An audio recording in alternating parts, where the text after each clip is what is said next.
G'day everyone, how you going? It's Dom Italiano here, host of the Sustainable Creative Show. This is episode number 9 with Joseph Price, who is a guitar luthier from Melbourne. And if you don't know what a guitar luthier is, it's someone who builds guitars and repairs guitars. And Joe is also from the UK, as am I. We were both born there and both came to Australia later in life, although I came when I was 9 and he came a little bit later. So the first part of the conversation is really about me learning a whole bunch of things about guitar building and repairing that I didn't know. So if you're a guitar geek, you'll probably like that. The second part of the conversation, we talk about something that's quite dear to me, which is the fact that Joseph and I both have a hair lip cleft palate. And that's why my nostrils are different sizes. I got a little scar on my lip. And so we talk about that. And if you don't know what a hair lip cleft palate is, it's basically when you're in the womb and your face grows over like this. Our lips and nostrils didn't join, and we weren't born with a roof in our mouth. So that's a very simple explanation for you. But it's really interesting to chat to someone who obviously, loves guitars and music. He was born in the UK around the same age as me, and also has this condition. And so it's interesting to have a chat with him about that. So hope you dig it. We got more podcasts coming up every Wednesday. So stay tuned for that and do the subscribing and the liking of the pages and all that kind of stuff. You know how to do that kind of thing. You've been told a million times before. So I hope you enjoy, and we'll speak to you next week. Cheers.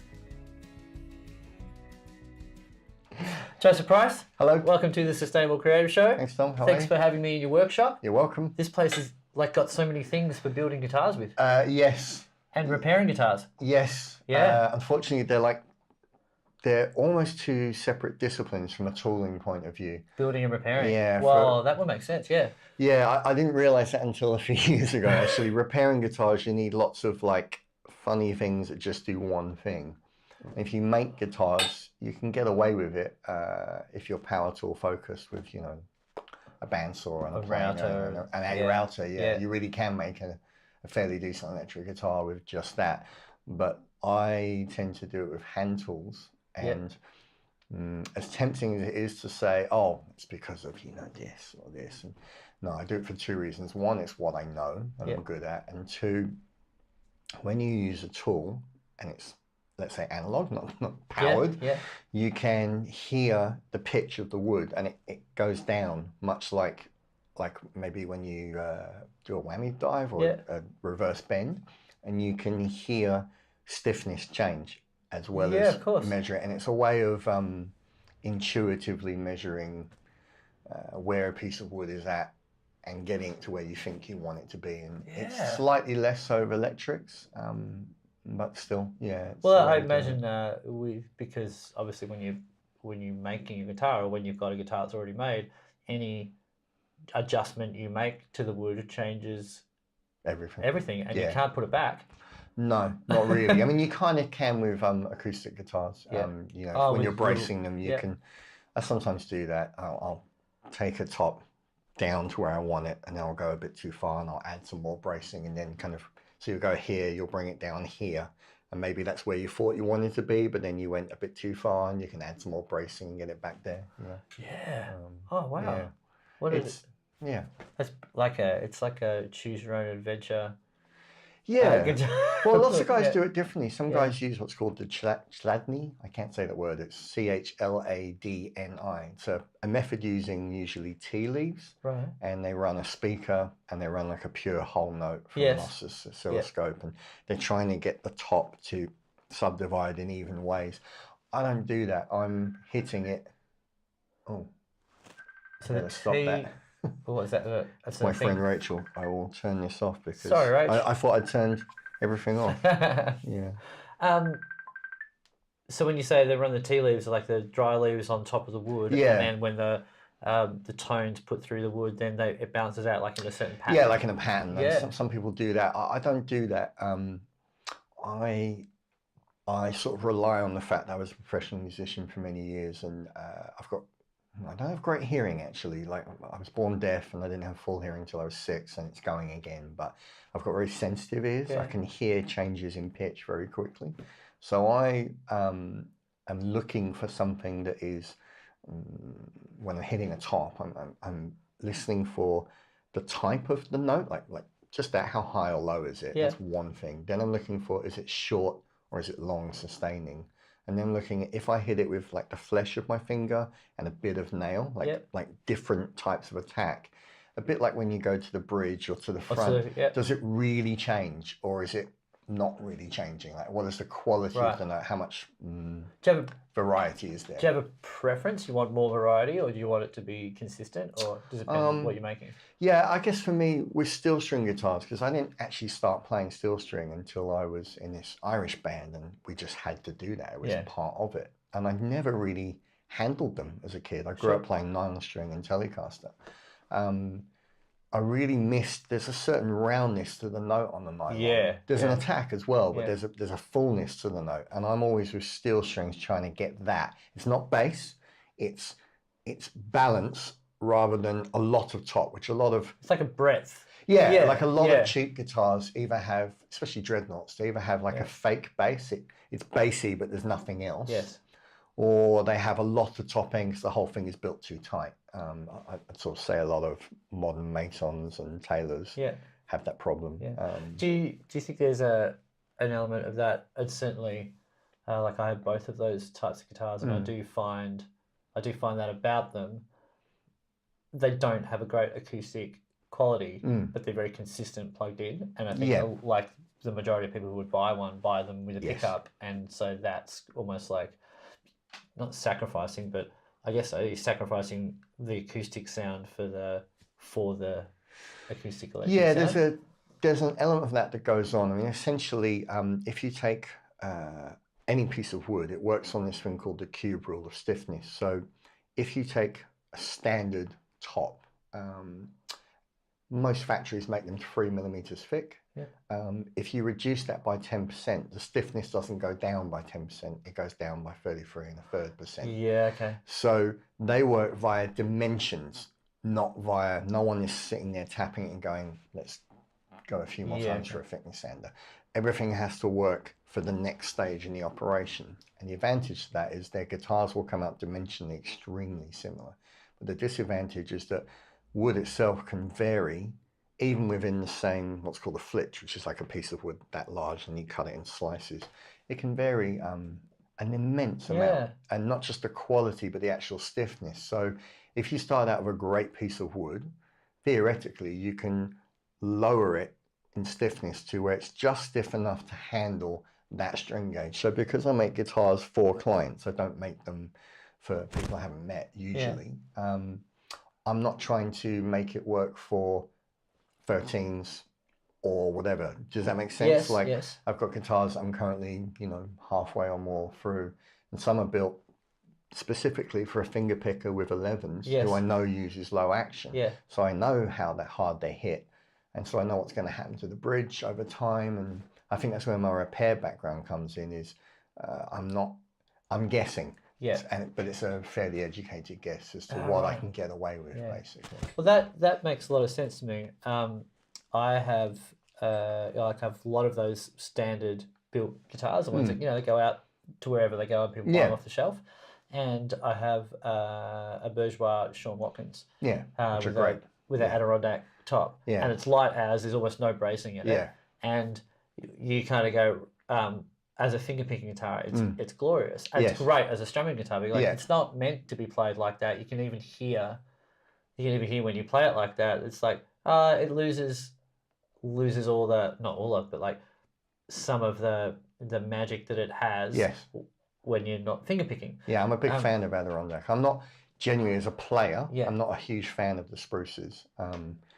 But I've played enough Adirondack and worked on Adirondack guitars. It has something that, other than this stuff Carpathian has, it has a very high headroom. It's like a really good preamp. You can hit it very hard before it breaks up. But it also has a beauty at the lower input level. And Dana Bourgeois is actually one of my big heroes, because he wrote, and this would be 20 odd years ago, he wrote these 4 articles about how to voice a guitar, different woods, and how to tap them to listen for it. And it was one of the first set of articles that was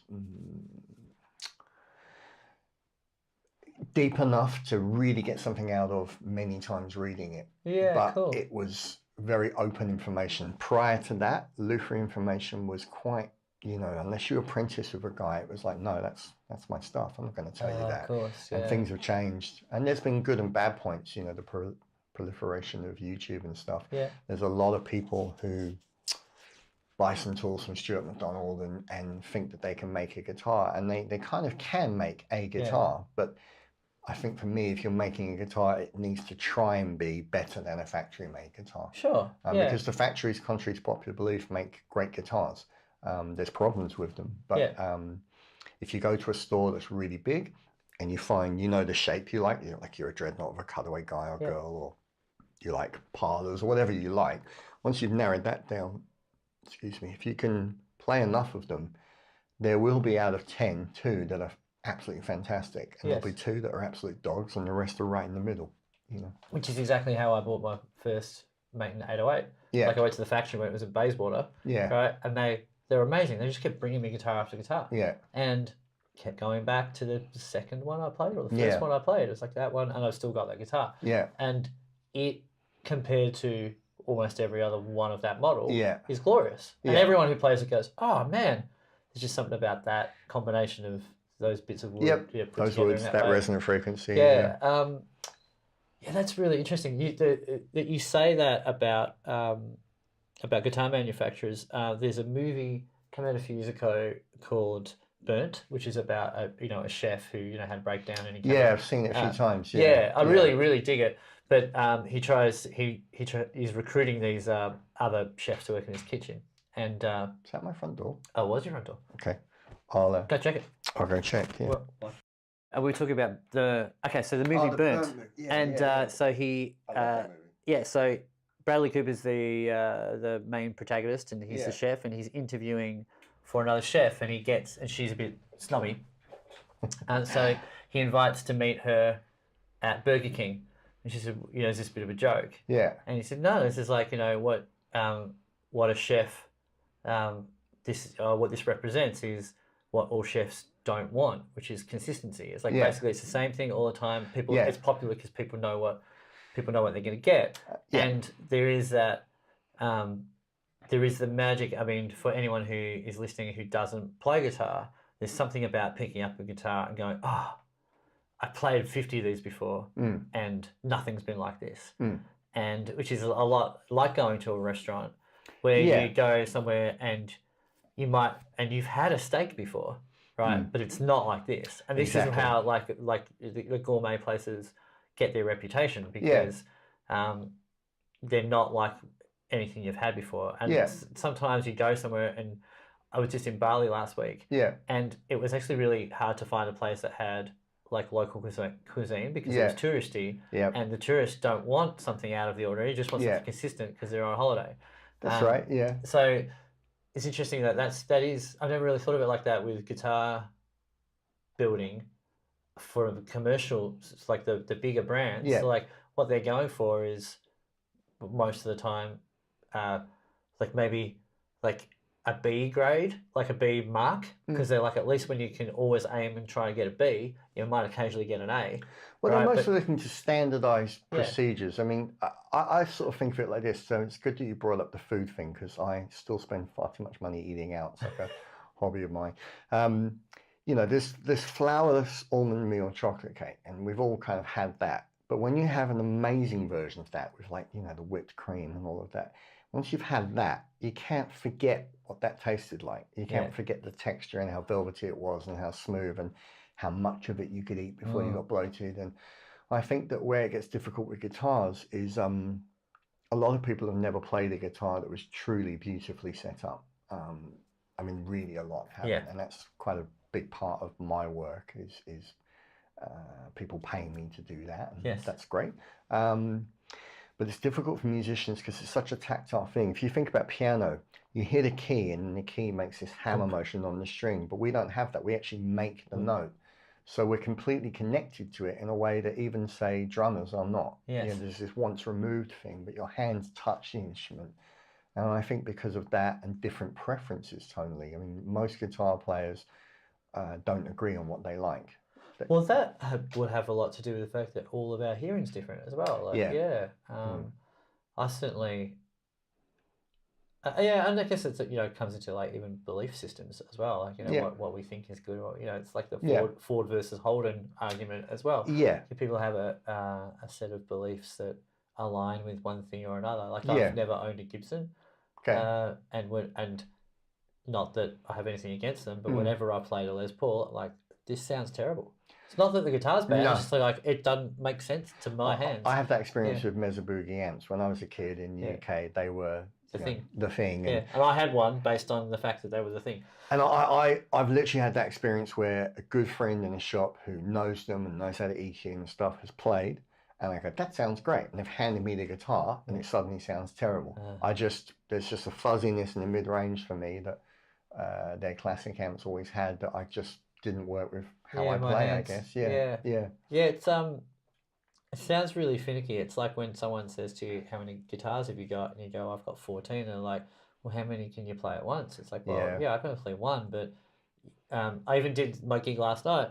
And with my original stuff, and most of my original songs are in different types of tunings, just because that's how I end up writing. That's how I get inspired to take an idea from the initial spark through. So it's not just GCD. If it is GCD, I've done an open tuning thing to change the voicing.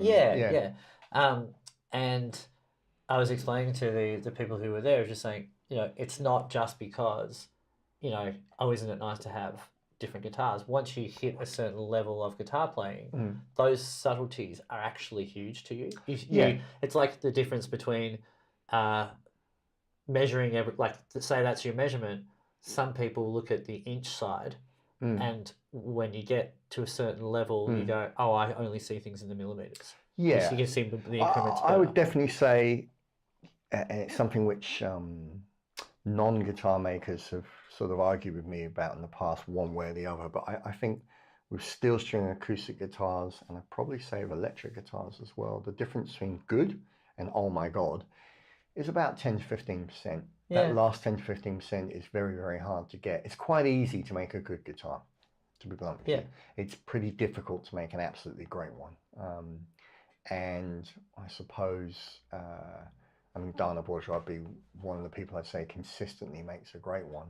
And I think that's because, to be honest, he could have easily expanded his dealer network. He could reduce the amount of models he makes. He could certainly reduce the options. The amount of models you make and the options you offer is what slows you down and makes you ineffective.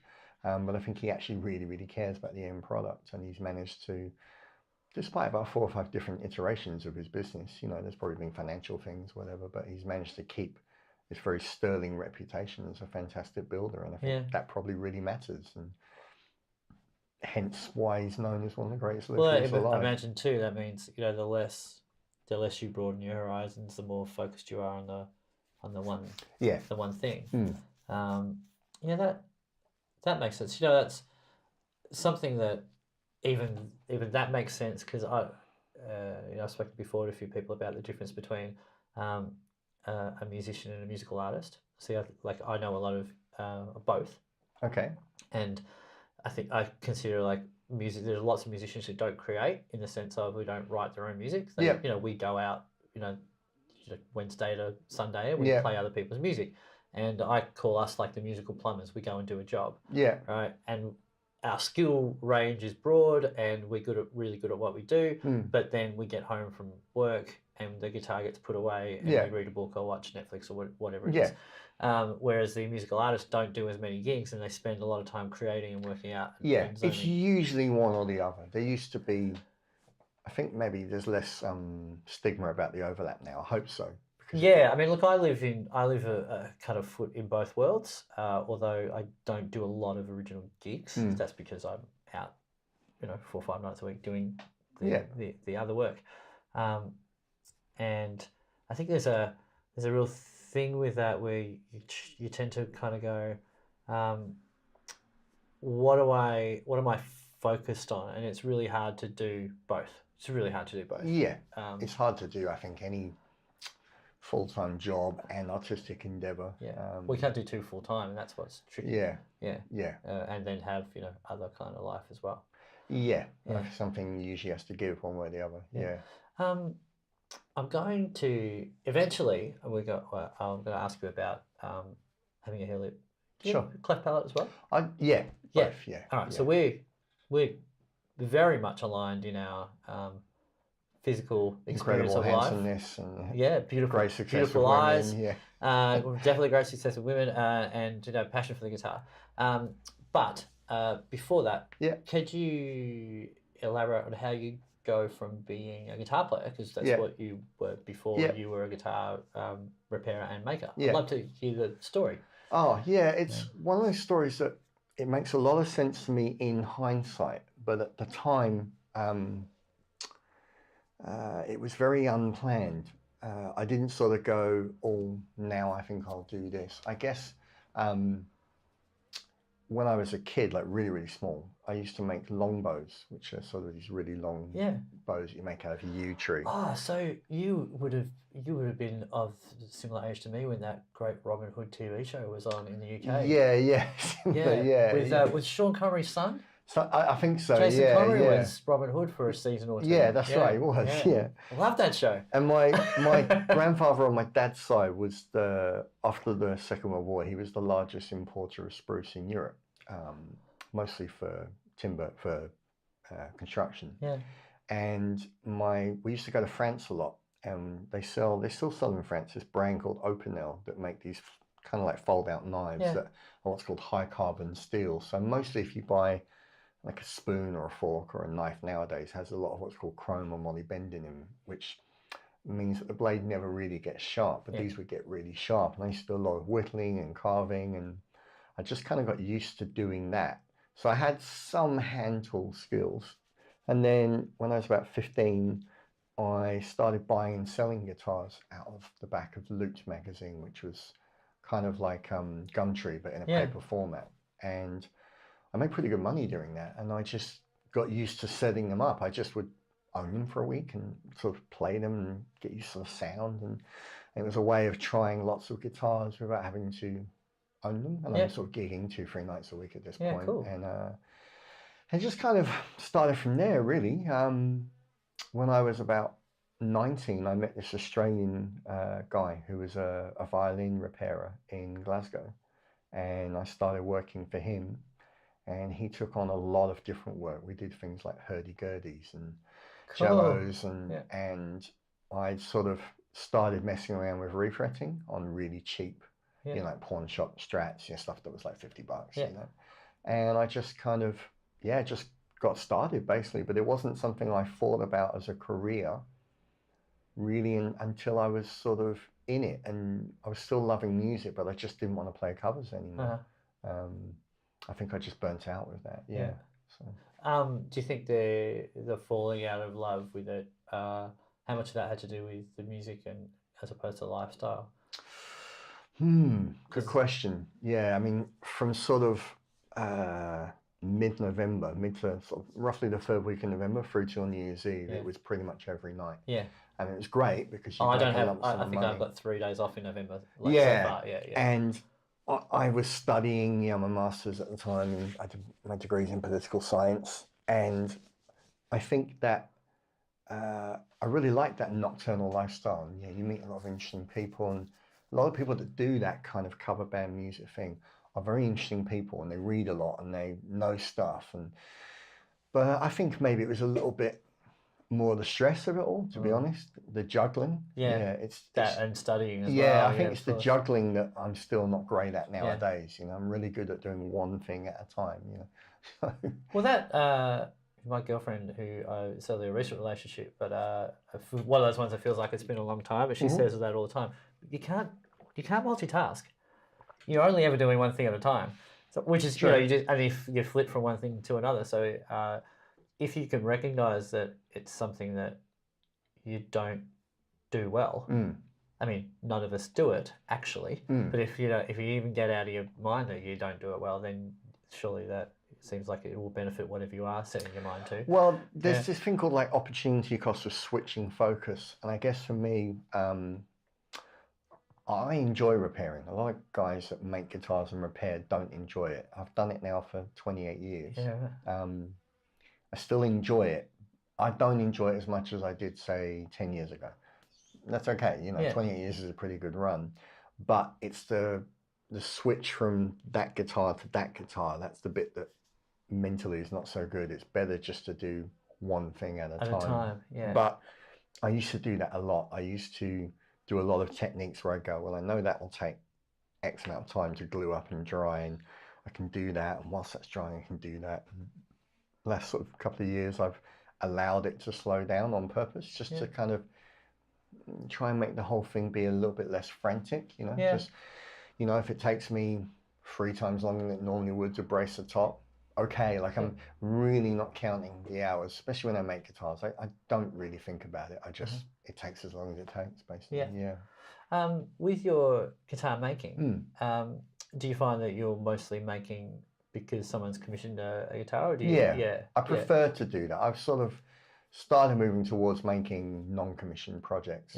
And I think that's probably because of the whole reverb.com thing. Like, there's actually a market out there. And I would like to develop a market in America, because I suppose in my best sort of fancy of how the next 20 years of my life will look, I'll develop enough of a following to be able to live wherever I want to live. I wouldn't mind living back in the UK, maybe half the year. You know, my mom's not so old, my dad's pretty old and pretty sick, and it'd be nice to sort of be there helping out. And if you have that, you can live wherever. You know? Whereas if you're just relying on repairs, then you need to stay in one place. So. Yeah, that makes sense. And I guess too, just looking around at this room, you know, you've got to have a fair amount of things in order to make it work. There's a fair bit on the go. Yeah. Interesting. With your, so that makes a lot of sense about, you know, picking one thing and kind of sticking at it until you're happy with it. And then moving on to the next one. What do you like to do the most when someone calls you to say either a repair, like, because I imagine repairs are pretty cool to do in the sense of you're like, oh, that's a bit of a challenge, like, got to work it out, because every instrument's different, and you know, maybe, you know, someone shows up with something and you go, oh, right, I'll get my head around that. Well, I'm it's funny, I don't think a lot of guys that do this are very crafty, handy people. I'm not, but I literally spent every weekend, I'd hassle my older brother or my father to drive me to a new guitar shop, and I'd try all the guitars in there, and I was buying and selling guitars, and I think I've tried to work out roughly, I've handled about 6,000 instruments in my career so far. And so for me, from a repair point of view, there's not much I haven't seen or done. And I actually really still enjoy doing straight setups. There's something about when you hand it back to the musician and they're incredibly happy with it. It's just rewarding. Because they remember what it was like before. Yeah, and it's kind of meditative as well, because most musicians, for reasons that make a lot of sense on the surface, they go, I paid, let's say, $4,000 for the second-hand Fender Custom Shop Strat. It should play brilliantly. I paid $300 for this Squier. My expectation is lower. But the realities of manufacturing and how that's been done for the last about 20 years is you can't make that. That gap used to exist. It used to be this big, and it's not. It's about that big now. So when you surpass some of these expectations of how that instrument can be, it's really, really nice. And it has nothing to do with ego or achievement.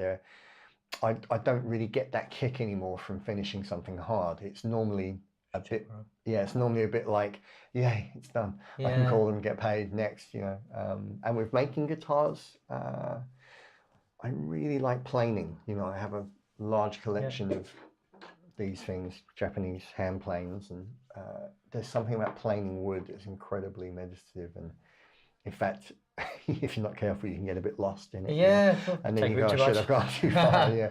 But it's just, there's something about the sound and the feel. It's hard to describe, but it's really, really pleasant. It's really nice. And that does make a lot of sense. As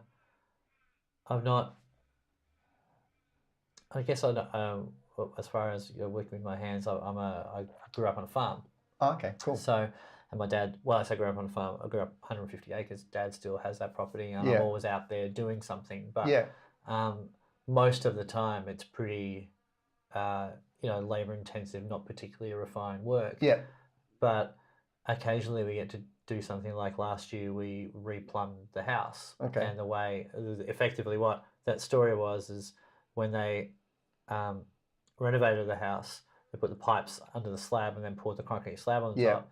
And for 20 odd years, there just must have been something with that copper pipe. It was just weeping. And so it's like eroded the so eventually there's like the only reason they know there's a leak is because it's a country property and there's a water pump and the pump would cycle every minute because it would lose pressure. Right. And so it's like, okay, well, now that's going every minute, that means there's a pretty significant leak if it's losing pressure like that. So we need to replumb. So instead of building a fence or knocking something down or pruning trees with a big chainsaw kind of thing, which is all very much like hurly burly, non-finicky work. And there's a pleasure in doing that as well. There is. It's great because particularly that stuff, because you don't have to think too hard, and you can look back at the end of the day. We've just done 500 meters of fencing. You can see how far that is. It's huge. But when we replumbed up through the shed, across the veranda, into the roof, and then down through the wall. So it was really finicky. It was up in the, it was really tight work. And when we were coming down through, we had to drill holes and then run pipe through. It was like really, there was something about going, like no one will ever see how finicky that was, but we will remember it. Yeah. It was the real sense of like, because you can say, we ran the pipe through the wall, and people go, I've never done that, so I don't know what that means. That's right, yeah. Yeah, so this, I imagine that's about as close as I can relate at the moment. There's a lot of that in repair. I recently restored it was hard to date, but somewhere between 1820s and late 1830s parlor guitar. Yeah. Worth about $30,000 to $50,000. And essentially the top had the holes from where it had been drilled, and then the strings had dug into it, had ripped the holes so badly that I had to make many, many plugs. Yeah. And when you make a plug, what you do is you use a gouge, which is a sort of a hollow shaped chisel. Yeah. And you put it's like a one-shot deal. You sort of go in and along, and you make a scoop, and then you get some matching spruce, you make a matching scoop, and you glue that in. And because it's round instead of flat, it has more glue surface area. Sure, and it blends better. Yeah. But it's a one-shot deal, and this spruce was, 160 years old, and everything was very, very high pressure. And I charged for it, and I got paid, but I was definitely sure that the clients just didn't, because they weren't musicians, they weren't like rich people collecting types. Yeah. They had no idea how hard it was. And ironically, because of just the economies of scale of what guitars cost compared to expensive cellos or violins, that exact same repair on a cello or violin would have paid me 4 times as much. Right, of course. And sometimes I think about that, Yeah. I really love the sound of cellos. I mean, I really do. I don't play it, but I think it's a beautiful sounding instrument. And sometimes I think I should make cellos. So, yeah. Yeah, that's cool. When did you come to Australia? Christmas 2004. Okay, yeah. Yeah, my brother's been married to an Australian girl for a really long time in London. I came to visit in sort of August of that year. And I'd moved back to England. I had this job selling drugs into hospitals, which was really well paid. I had this great house. I was really unhappy. And I remember thinking, because I've been living in Germany for a long time, and that was a very different culture and a different lifestyle, and I felt quite alienated in that. And it, you sometimes don't notice your Englishness until you're not around that, and I came here and I just thought, weather's good, people are pretty friendly. I noticed how much lower crime was. I really noticed that. There wasn't any bad vibes on the street, I just moved here. I just sold my house and moved here. Yeah. I did notice in my travels over the years of being in other countries, in whether it's in Central Europe or in Germany or in the UK, and I'm just happy to just walk the street. People are like, what do you do? Like locals, what are you doing? That's right, yeah. You're like, wow, what's wrong? It looks pretty friendly. Everyone, and the thing is too, when you're Australian, we've got the Australian accent. No one hates Australians. You haven't offended anyone. Well, yeah, but there's an element of like, you find yourself just chatting to people, Yeah. and then someone else will come up to you and go, "What are you doing?" There's like, that's those people. You can't talk to them. I'm like, oh, they were really lovely. They would help me out. But I guess for us Aussies, when we travel, we don't, because we're traveling as well, we're not living in another country. Right. And that's the other thing. Yeah. I was born in the UK, came here when I was 10. Yeah. And the times I've gone back with my family to visit my family, like, we'll go here, but we'll come home by this time. Yeah. And like, well, what looks fine. And like, yeah, looks fine. It's not. But you know it's going to kick off at a certain point. Yeah. We don't really have that much. No, you guys really don't. Yeah. I think that England, Scotland, Germany here. This is the 4th country I've lived in. Yeah. And I think that there are cultural norms around loudness, expression of violence, and I don't mean to glorify it, but I just meant violence as an expression of will and culture and power. Yeah. And those things tie into what the dominant cultural theme is with regards to masculinity. And I think that here, Aussies, when they get drunk, they'll get loud, they'll get raucous, but it doesn't automatically become a fight. And I'd say in most parts of the UK, it does. Yeah. And you grow up around it, and as a professional musician, you see it, and you learn to be very, very wary of it. And well, I've got to say, I haven't. In the last 10 years, I've seen almost no violence. And what's interesting too, you think about what I know about the UK and from growing up there, and the idea that there's a little village there, and then 2 miles down there is another little village, and that those 2 little villages have been there for hundreds of years. And they've always had a thing against each other, even though no one really knows why. No one's really sure. No one really cares. And the closest that comes to that in Australia is really like Collingwood versus Carlton, but really it's all wrapped up in the football. That's and they'll right, still sit next to each other at the That's game right, anyway. Whereas I remember coming to Australia and going to my first AFL game, and I was like, we sit next to, I was like 11, like, we sit next to the supporters, because when I was a kid, I went to Old Trafford, and we're like, we're fenced off. And you have to leave through separate exits. Yeah, they like don't open the gates until they're on the bus, kind of thing. Right,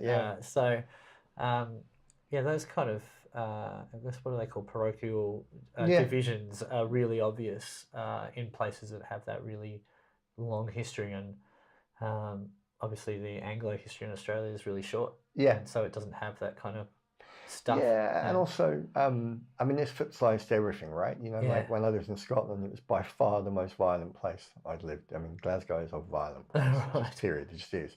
But people are super friendly, like really friendly, and I'd say that's quite universal. It's almost like the swing from either side. It's like, we can be this unfriendly, but we can be this friendly as well. I guess I never took it that personally. I always felt like, in Scotland that violence was just like a cultural norm, I guess. Well, there's something quite. It's interesting too. Even like things like the UFC and whatnot, and boxing, and they're just. I've got some friends who just think it's abhorrent and hate it, and I got other friends who love it, and neither of those groups sort of are violent people in their everyday life. Just so that some people see the subtleties of that are interesting, and others just don't see the subtleties and think it's awful. And I'm somewhere in between, and I think that that whole thing of variety is the spice of life is applies. Like, I think there's room for everything. I guess my personal view on that is probably going to shock people, and it's probably tied into my beliefs about things that are quite subtle, really, which is that I did as a kid a reasonable amount of martial arts, and I can watch an MMA fight and break it down, who's doing what and why. I watched a lot of boxing as a kid, loved it. All of those disciplines are very hard, but I think that there's a political philosopher called John Stuart Hobbes, and he said that our lives are nasty, brutish, and short, and that's mid 1800s. I think our lives are longer now, but we're living in a very different time, and I think that it's actually quite a natural response to the time we're living in is everything's quite polished. You can, if you want to, you can present a certain life on social media about how your life is, and we all consciously and subconsciously filter things out based on what we want people to see or what we think they can handle. But I think that mankind has always glorified the archetype of the strong man, and I think that it's simultaneously, for me personally, very understandable that we would want to watch two guys beat the hell out of each other, and very sad at the same time, and yet I personally really enjoy it. And I think if anyone said, "Oh no, I don't enjoy the violence aspects of it," they're probably lying, or at least lying to themselves. Yeah, I think that's. We should talk about this more, because I really align with what you're saying. I think there's an what I really appreciate about any kind of professional and even like discipline stuff where you just see the everyday person goes on a regular basis to learn to learn the discipline of combat skills, and that's where I really think where I understand, because as a musician you learn the disciplines of your instrument and like what and the complexities and intricacies, and even we were talking just before about whether you see a ruler as like fat increments of the inch side or the the small increments of the millimeter side, and like you're still watching a fight, right? But the more you know about how to move your body and like to balance here and to drop your weight and all that kind of stuff, the more you know about what they're doing. And the other thing I find really interesting is the people in the ring, they're fighting, but it's not like a fight on the street, which is like undisciplined and unruly and drug or alcohol fueled, or just poor mental health fueled, or whatever it is. Like those people, and the thing is, like they often train together. They're often friends. It's the mutual respect that they have for what they're doing that makes them dig in more and study and practice. So I do appreciate the subtleties, not as much as I could, because obviously I'm not an expert in that, but I do see the alignment with music, and I do see the alignment in just becoming incredibly proficient at something. And there is that idea, and it's I'll move on from this in a second, but my mum will always say things like, she'll watch a singer on TV or something, it just makes it look effortless. And it's like when you see those people combat like that, it's like, like I've got dodgy shoulders. No way I could do that. Like if they make that the fluid movement of this that, they get tired pretty quick, and then it's rolling around on the floor. But even in that moment, they're still trying to find a strategy, and you like that. And I really it looks like they're rolling around the floor, but jiu-jitsu is actually probably one of the harder disciplines to master in a way. Particularly if you listen to the commentary and when the experts commentate, you're like, whoa, really? They do a great job of explaining it. I mean, if you watch someone like Anderson Silva fight at his prime, it's literally artistically incredible the way. I'm not personally a fan of Stevie Vai's music or his playing, but I can appreciate the control and the discipline and the knowledge and the skill. And there is something quite ridiculous about that. I mean, the first time you, as a kid, watch somebody do really great multiple finger tapping, you go, oh, that's kind of almost makes you laugh almost, because it's slightly ridiculous. And a street fight is mostly a massive adrenaline dump. And what a street fight actually is who can impose their will on the other, and it doesn't require an awful lot of technique. It just requires some luck, really. But the more technique you've got, the luckier you get, which is probably applicable in every discipline, whether it's motor racing or just walking down the street. Probably. The better you are at walking. What's that David Lee Roth, stand up, the more you do it, the less you fall down? That's that lyric. So I love that. Have you ever had a fight? Not, I wouldn't say a real one. Okay. I wouldn't say one that lasted very long. I either got beat up or I got a lucky punch. So the amount of adrenaline dump is everything slows down, and your ability to think and coordinate just goes out the window. Well, I imagine something similar as I had a car accident when I was 18. I rolled my first car. Right. And the people will tell you, my whole life flashed before me, but the slowing down thing, like I'm going, this is almost like an out of body experience. Because it is seeing that the increment of time and something that's just expanded. Something shift. All of these things like happen, and then like I got out of the car thinking it was going to be like a movie, and I was going to see my body in the car. Wow. Because it was that much of a adrenaline dump. Yeah. Yeah. Did it take you a while to recover? Yeah, a little bit. I mean, I was very fortunate. You know, I wasn't involved with any other car. I was out in the country, and I rolled up an embankment and and rolled over, and I was was going towards a tree, and I ducked my head into the steering wheel like this because I knew I was gonna roll over, and luckily I did because I had this 77 Corolla with no door trusses, and the roof just caved in. Wow, so there's just something quite strange about and slow about me going, this is the safest thing to do. And so I tucked my head in like this. Yeah, it's good that you had that thought. Yeah, well, it completely saved my life because where my head would have been just got totally crushed in the seat. And so this fly really wants to be in. Wants to be in here with us. Oh, it's a wasp. No, I thought it was a fly. Okay, as long as it's still trying to be get out, then it's okay. us, we're fine. Yeah. But yeah, I have, I guess I'm quite empathetic and I have a good imagination. So whether or not that means my imagination or my empathy takes me anywhere near where being in a fight is like, or, being in a different type of near-death experience, I'm not quite sure, but at least I have some experiences in my life where I go, oh yeah, I get that. Yeah. I can understand. Let's talk about having a hair lip cleft palate. Sure. Yeah. So for those I'll do what I think I know about. I'll just, for those who don't know, hair lip cleft palate is when you're in the womb, and when you're basically, the idea is that your head forms and your face comes together like this, and your lip and nose come together like that, and the roof of your mouth form, which most people have like an arch, so like that, a pretty high arch. With us, that last bit, which is pretty much the last bit to happen, didn't happen. That's right. Right. So we were born looking like kind of little kitty cats with, the lip that doesn't come like this. And so what that means is when we're young, we have a fair amount of reconstructive surgery, and then as we get older, it kind of gets more cosmetic, depending on your scenario. Yeah. And we were incidentally born 2 years apart, or maybe not even that, probably around about 2 years, in the UK in the 70s. Yeah.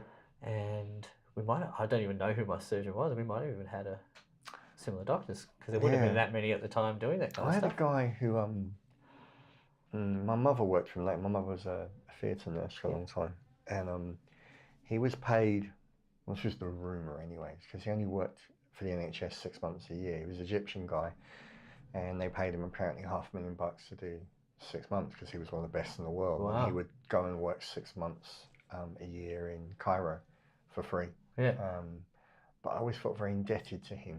He was a very serious man, but I'd see him like once every 2 years, and it became once a year. I've forgotten his name. I used to remember his name, but I've forgotten it in the last 10 years or so. But I don't think there would have been that many back in the day. No. So here's an interesting for me. I came to Australia when I was 10. So my name is Dominic Jospeh Italiano, and I had a hair lip cleft palate. Sounds like I'm saying I'm alcoholic, but that's another story. But I was a kid in the UK where everyone's a Smith or a Price. Right? Yeah. And so kids couldn't really work out what to tease me about, whether it was to tease me the way I looked or tease my name, because I was Italiano. And a lot of the Anglo kids, and this was the 80s, so a lot of people still had grandparents who had fought in the war. There was still a lot of kind of issues with even Italians, and we came to Australia, and I went to this Catholic school, and it wasn't a Catholic school before, and everyone had an ethnic name. Yeah. Everyone had an ethnic name. So did that change things? Did you fit in better? Massively. Right. Hugely. Because I was constantly picked on as a kid in the UK. And it was either, for one thing, I mean, I had friends, but they were, they got picked on for whatever they got picked on. Kids are pretty mean. Yeah, they are. Yeah. And I got to Australia, and I was just like, right. There was none of that. Right. There's absolutely none of it. Until I got to high school, and then it was more, I got picked on by some older people, but I think so did everyone. Probably because I didn't play sport. Could be. Sport's a big thing. Yeah. Yeah. So did you have a similar experience? Was it Kind of. Yeah. I mean, for me, I was really lucky. I always had friends, and I think kids just the most obvious thing is what they're gonna pick on. I was very shy as a kid. I'm actually quite shy now, but I'm just really skilled at what's the word? Not avoiding it, I suppose. Like I know from certain jobs I've done and from doing gigs, I know what I'm supposed to say when in a social situation.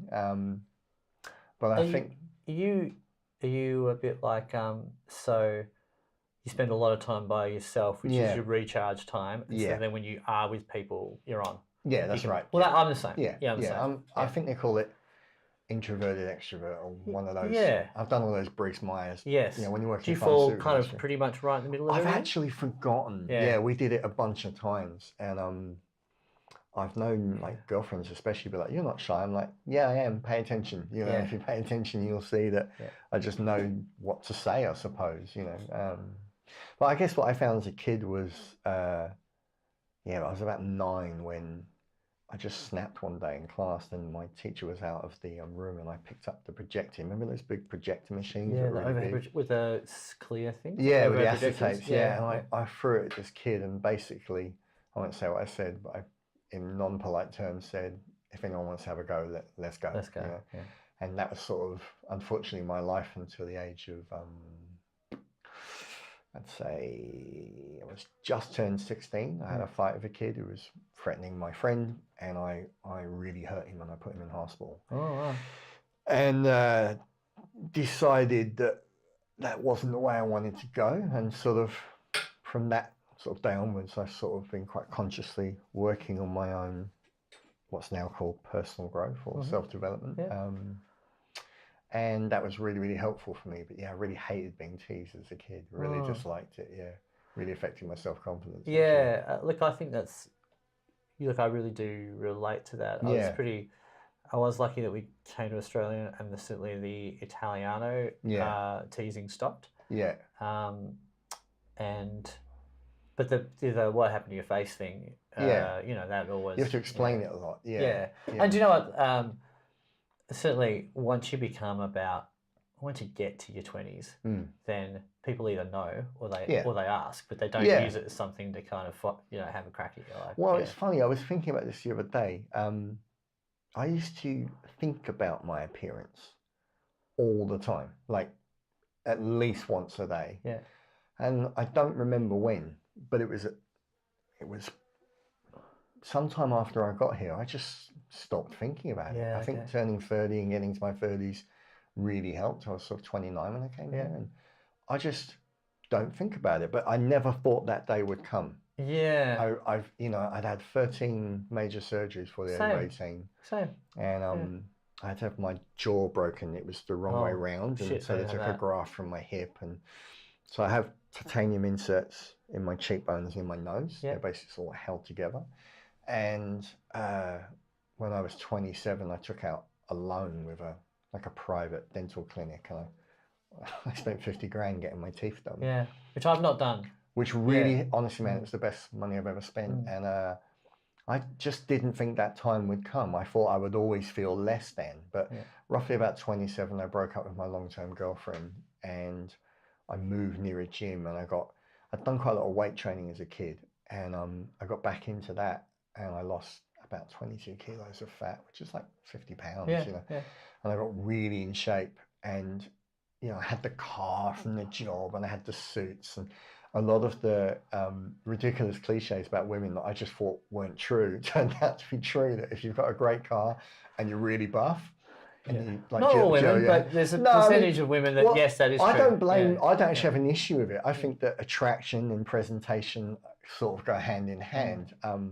But that was a bit of a revelation to me, because I was at that stage where I was like, I just want to be loved for me. And then I was like, well, yeah, but maybe I want to be loved for a different version of me. And so I was quite in this sort of vain period of my life where I don't regret it at all, but it really mattered.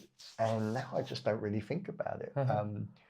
But I never thought that day would come. And when that day did come, I'd probably not thought about it for 10 years. I was like, Oh, wow. It was one of those things where it taught me that, like, when you're suffering or times are really difficult or there's one particular problem, it dominates your mind and you can think that that's never going to be different. And then the mind being what it is, you move on and you find different problems. You know?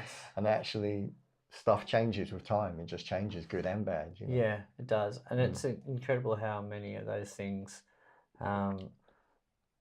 change whether you're conscious of them or not. And even, you know, the stuff that you are conscious of, how that doesn't actually change the way you think it does anyway. Our life works in this very mysterious ways. Yeah. And, you know. Do you have do you get hay fever in Australia? No. Wow, that's cool. But unfortunately, we have a very large barometric pressure swing in Melbourne, and it's when the weather goes sunny to rainy, which you know, for people that aren't in Melbourne, it does it multiple times per day. And unfortunately, titanium is a substance which is what's called completely inert, which means once you mill it, it does not change dimension at all. So even though the pressure of the rest of your face changes, the titanium doesn't. It so that closes around it. So it's chronic pain? Yeah, it's pretty severe, And I took opioids for a number of years, but the problem with opioids is that they increase depression. And they also, you know, I used to sell pain medication in hospitals, and there was large and long conversations about what is addiction, you know, what is the nature of addiction. And when we think of addiction, we tend to think of, you know, like a street addict injecting, you know, somewhere. But the reality of addiction, if you would speak to a specialist, is that it's about an increase in tolerance, which requires a higher dose or something. So I currently take a number of medications which are all legal, and some of which I have scripts for, some I don't need scripts for. But I take things like a synthetic part molecule called polyphyllomylanide. It's a very long word, which is a form of marijuana which doesn't have the active compound in, so that's good for anti-inflammatory. There's no high, I don't experience anything. That's like a little pill I get made up. And I take a product called natroxeline, which is a mu, gamma, delta, which are all pain receptor blocker. And most drugs work by sort of locking onto a receptor, and that allows certain things in your body to increase. And this, I take a microdose of that. I take a lot of paracetamol and occasionally aspirin. Aspirin works really well, but you just can't take it all often. And, you know, try and stretch, you know, try and work out. But of course, working out's a double-edged sword, you know. Like I just did work out every day, my forearms are killing me. And then you've got to spend 8 hours trying to work on that. Something like that, Have you ever, do you find things like chiro or osteo help? I see a really good chiro, and that really helps. But at times in a month, I will spend a lot of money there. Of course. And it adds up. You know? It does. It all adds up. And you can, I mean, like I've got, you know, the private health insurance, and you just go, well, I'm 2 months into my private health cover, and I've used 2 months into the year, and I've used all my rebate back for my osteo. I found osteo is really good. I don't have any plates or anything like that. Okay, cool. So I guess having heard that, I didn't know they did stuff like that. I didn't know until I got my teeth done. I got, it's now standard, but I got these very expensive X-rays from this machine that went all the way around my head. And the guy came and said, "Oh, did you know you have this?" And they look like safety pins. I think they probably are some kind of a pin. I said, "No, I didn't know that was in there." And I would get these headaches in Germany, like when the seasons would change. So maybe like I get terrible headaches, man. Maybe I do have something I don't know about. You might. But when I moved here, it wasn't too bad the first year, but by the second year, I think because I put weight back on, I was really, I was like 12% body fat or something when I moved here. Like in shape, you know. And there's something about testosterone levels of, you know, a man below the age of 30. It's just a different thing. You know, I'm 43 now, and you know, like I can still lift and do stuff, but just not a lot grows. And you're like, are you going to grow? What are you going to do? Of course. So I think it all plays a part, you know, really. Yeah, that's really interesting. I do. Maybe you do. I do. Look, I do. Even yesterday, I woke up with a blinding headache. I couldn't see properly. So I just had to go back to bed, and I was praying that by 2 or 3 o'clock I'd wake up and I'd be all right. And I woke up at 2. I was like, okay, I can do today. Yeah. And it doesn't happen too often, but maybe once or twice a month I get something like that. Yeah. And my ex-girlfriend's an osteopath. Yeah.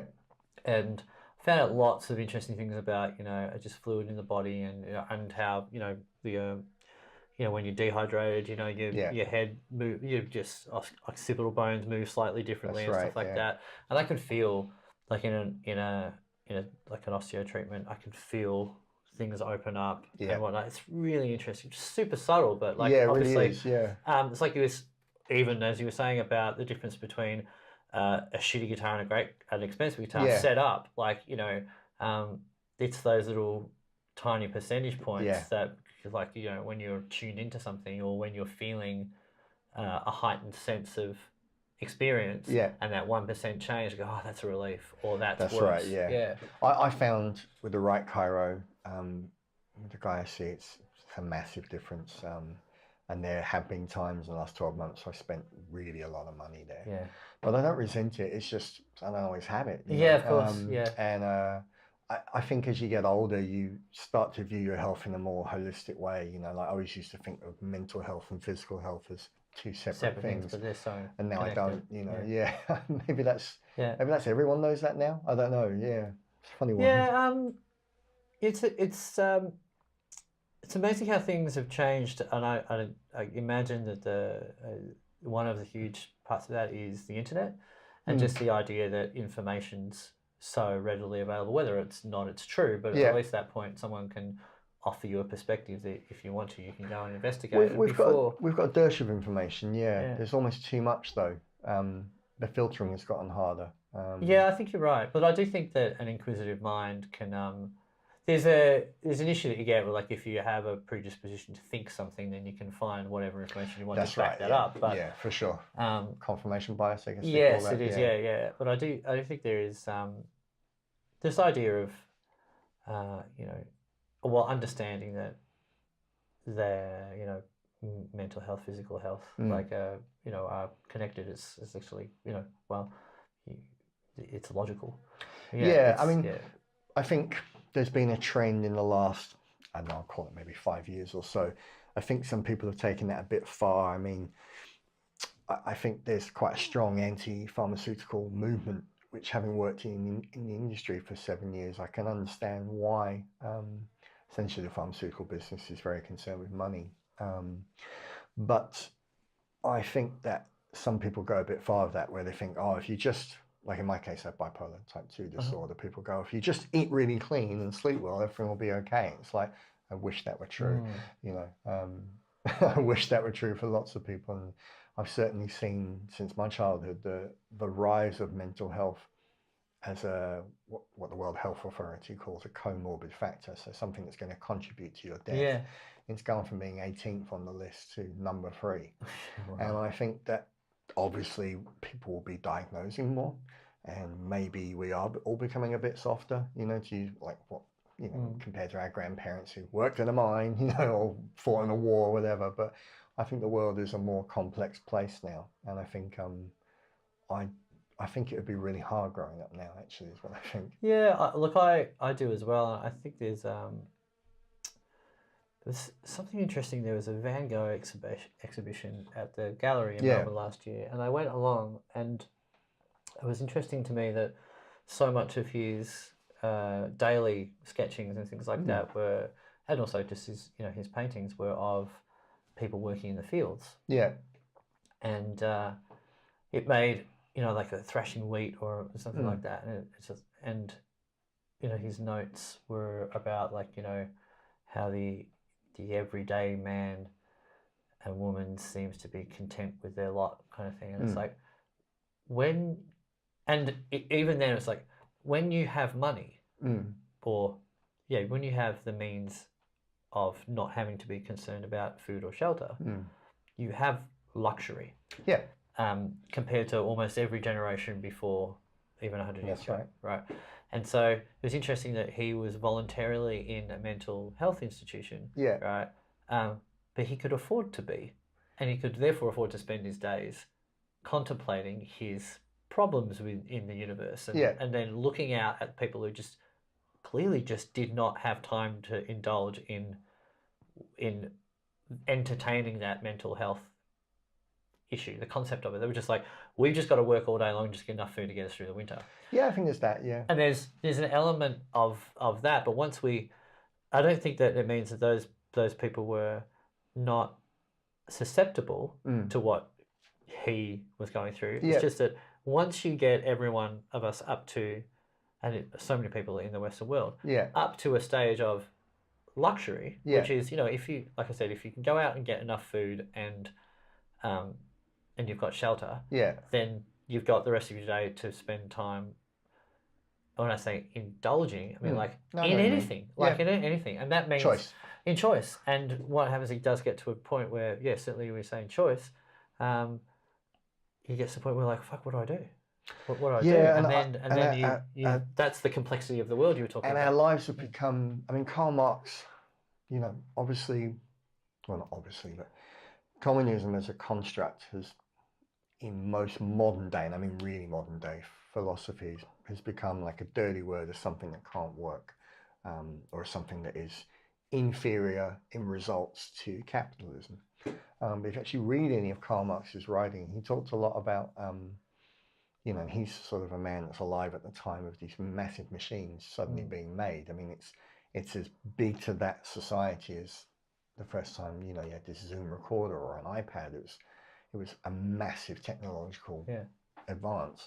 And he talks about the problem of that when we mechanize to this degree, the idea of, and I'll simplify it just to make the point, of one person doing an activity from start to finish will cease, and that you will be in a factory line where you just do that one thing, like you just do the boxing at the end, or you just do the binding or whatever. And that's necessary for efficiency of production, but it makes the person alienated from the end result.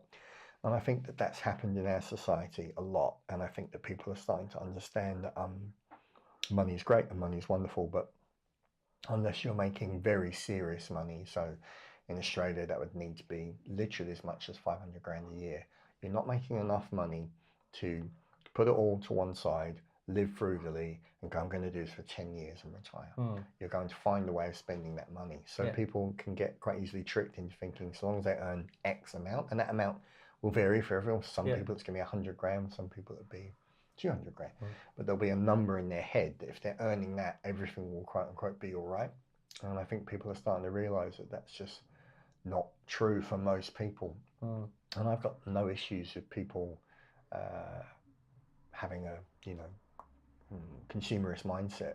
I have my own little vices like everyone else. I mean, ironically, what I sell is a luxury item.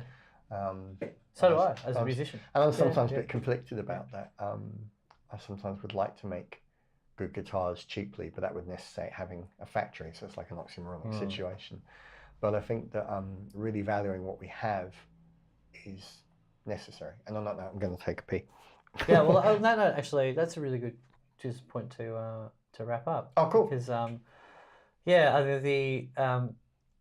although in the beginning of this conversation I didn't introduce you as Jospeh Price, the Luthier / guitar player, and but basically we got straight into it, so I didn't need to. Pretty much did, but I think we've come around to a point where it really ties in with what I want to do with these conversations, which is the sustainable creative, which is about living.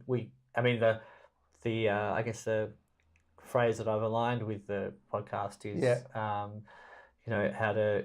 how to get along in a busy world, kind of thing. That's to paraphrase it, and to be to have that creative mindset to pursue the things that you're interested in, despite the fact that it's so easy to get distracted, wrapped up and lost. Have you read any of Tim Ferriss's work, The 4-Hour Work Week? Yes. He talks a lot about taking sort of mini breaks. I try and take mini breaks from social media, which is something I've refined how I've approached it over the years. I get quite a lot of pleasure from interacting with people on social media. Yeah, I do too. I've met some really nice people, like in real life on social media. But it's just nice to take a break from it, and it's nice to do these things. And I feel with that. If you make stuff and use social media to share and then interact with people, social media is not something that sucks you in and makes you feel shit about your life. And a lot of people report that thing of, they're observers. Yeah. And so they kind of what they call, whether they lurkers or Well, that's like a type of social media. Yeah, well, person, they don't ever post. They just look. They just watch stuff, and then right. so you've got all their friends and they never post, they never comment, they never like, or whatever, and so they watch, but they don't interact. It's like, but if you're a maker, you've always got something to share. Therefore, you're on it regularly, and therefore you see what other people do, and you like. So it's that's cool. It becomes sociable. Yeah, like what social media should be. Yeah, and I think I guess I could probably curate my social media better, and by that I mean in a more business-like manner. But I think what I try and do is I try and sort of show, yes, I'm really obsessive about this thing, and I get that that's a bit ridiculous. Like I really do understand. So wood, for example, I'd say probably my expertise is wood. Yeah. I know a lot about wood, how it grows, how it dries, how it cuts, more than most luthiers, I'd say. And I obsess about it, but I also recognize at the other end of the scale, it's a tool and it's functional, it has to work, and and I suppose that I think comes across in my social media. Yeah. So I'm more likely to attract the type of customer who values that. And that's not maybe necessary for me, but it can be important for them. And so that's maybe like the experience that they're buying. And I think that people are buying into an experience. And mine's normally, it's going to take longer than I said it would. Yeah. So. Well, that's probably one of the few things that I will say to anyone all the time. One thing that I know for sure is everything that I do takes longer than I think it's going to. Always. Yeah, unfortunately. Absolutely. Yeah. And having said that, I'm going to let you go. Thank you so much. Thanks, Tom. That was fun. For letting me come to your place and have a chat. It. Like I've said to people before, the nature of my work is pretty antisocial compared to the way other people live, although it's sociable for the people who are at the gig. Yeah. So I don't get to see people I really want to chat to very often. So this is a great. Is that because you're doing a lot of pub gigs? Would you say? Yeah, I do most Wednesday to Sunday nights, and so that's a lot. My Monday and Tuesday. I'm often doing something on a Tuesday as well. Right. So that's a lot of gigs, man. Yeah, it is, and it's great, especially nowadays. Yeah. Not many people are doing more than 3. Yeah, look, I don't think. Well, it is the handy thing about being a singing guitar player. Is that I might do a couple of things as a duo or even with a band, but the extra 1 to 3 gigs is by myself. And are those the best paid gigs? No, I don't think there's that much difference. Right. Often it's usually about the same, but they're less enjoyable. I would prefer always to play with someone else, to bounce off someone else, to have a chat, between songs. You don't enjoy that freedom of in the middle of a song you can just take it somewhere if you decide to? I enjoy it. Like I don't not enjoy playing by myself. Just not as much. Yeah, I very much like the magic of I don't know what's going to happen next. When you have a little bit of that by yourself. So jazz then. I certainly don't have the jazz brain or musical vocabulary to do it. I can't even say the word vocabulary. But the philosophy of just kind of go, well, I don't know what you might play something different, and so we'll see where we're going. Or when that works, it's beautiful. When it crashes, it's epic. Yeah. But even that, even the you do have the freedom to go with it, even at a cover gig where, or even though just that we're going to play this song straight. Like I'm trying to sync and get that sorted out. I really enjoy it. So I'm very lucky like that. But I don't get to shoot the shit very often with people who aren't at the gig. So this is great. So thank you so much. That was really good. Thank you. Appreciate it. All Thanks. Right. Hopefully we'll see you again. Yeah, that'd be good. Not in an interview. Cool. Thanks, man. Yeah, you're welcome.